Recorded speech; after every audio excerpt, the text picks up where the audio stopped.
Hey there internets, I'm Michael and today on Toucan Play That Game we've got a paid preview of Bankers and Robbers by Feint Media Games. So what is it? Well, let's take a look at the box here in more detail. We have robbers shooting at bankers who are shooting back at the robbers. So as the name suggests, it's about bankers and robbers shooting it out, trying to either rob the bank or protect the bank.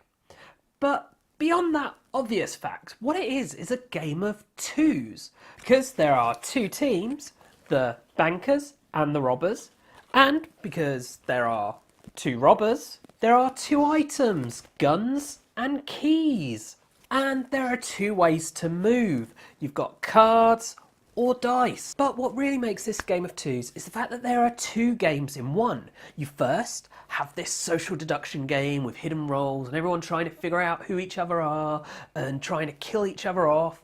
And then you have this desperate race, trying to get to the loot first, but still with those guns blazing, trying to kill each other off.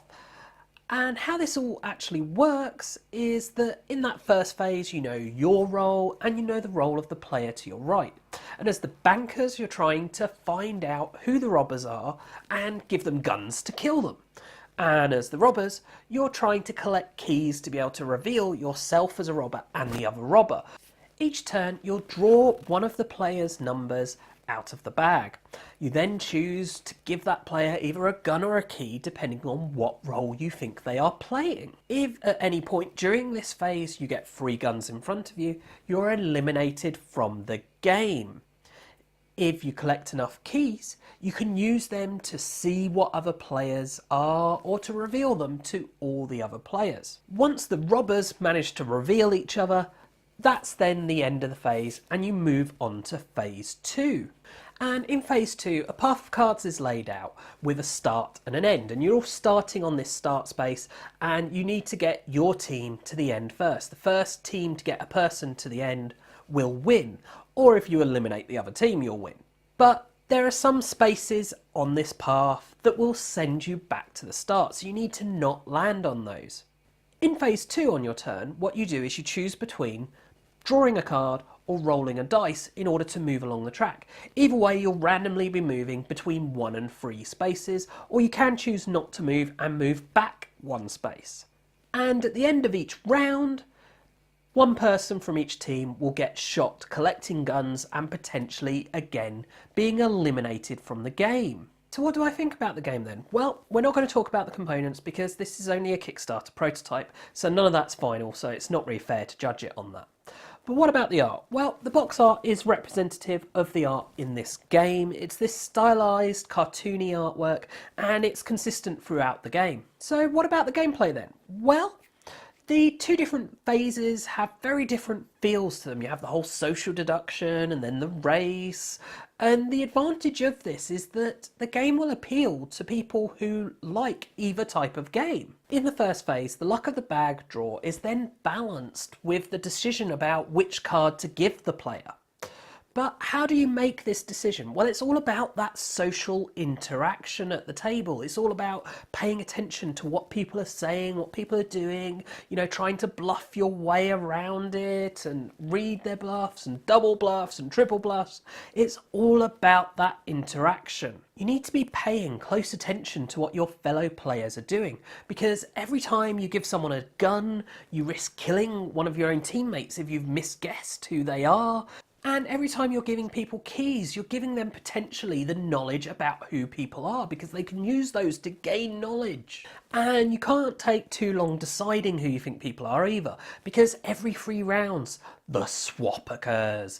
And suddenly you might find yourself switching sides or other people and you just don't know what's going on. In the second phase, you're balancing the luck of the game with the choice of what chances you take. Depending on what is around you will affect just how many spaces you want to move and whether or not you're willing to risk moving backwards a space. You see, you have 2 choices for how to move. You can either roll the dice or draw a card. When rolling the dice, the probabilities are going to be the same all the time. You have 50% chance of an odd number, 50% chance of an even number. But you also have the option to push your luck to go, right, well, I'm going to try and roll the same thing twice in a row to move 3 spaces. But if you fail, you're going to move backwards a space. And with the cards, as you draw cards, the probabilities of drawing certain cards will change because this deck is fixed. There's a certain number of each different card. So if a load of 1s have already come out, you know you've got a really good chance of getting those 2s and 3s. But if a load of 3s have already come out, you know you've got next to no chance of drawing a 3. So why would you choose to draw a card to try and move 3 spaces? So in summary, this is a light game with a fairly even balance of luck and strategy. It's easy to pick up, and playing up to 8 players means that it's great for larger groups who are new to the hobby. Now, if as a kid you loved playing cops and robbers and you want a way to kind of convert that into the board game experience, then this may very well be a game for you to try out. So that is Bankers and Robbers by Feint Media Games. I do hope you've enjoyed this video and found it useful, and of course if you have, please do check out the rest of the videos on the channel, as well as subscribing to the channel and sharing it with your friends and family. And do also take a look at us on social media. You can find us on Facebook and on Twitter. And as always, thanks for watching, and bye for now.